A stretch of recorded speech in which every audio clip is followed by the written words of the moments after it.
Let's go to NBC's Justice correspondent Pete Williams, who's been talking to investigators on this case as well. Pete, good morning to you. What can you tell us?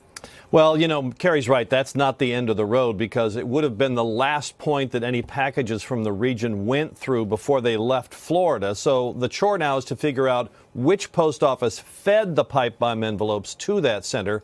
They say, unfortunately, none of the packages bear any kind of postmark from an originating post office, because bulky packages like those don't go through any kind of stamp cancellation or sorting machinery. But if they can figure out which post offices the package were mailed from, then the FBI can go there, look at surveillance video, hope to catch the bomber in the act of dropping the bombs off. And bombing cases have been solved that way before. Hey, Pete, what other connections might investigators be looking into?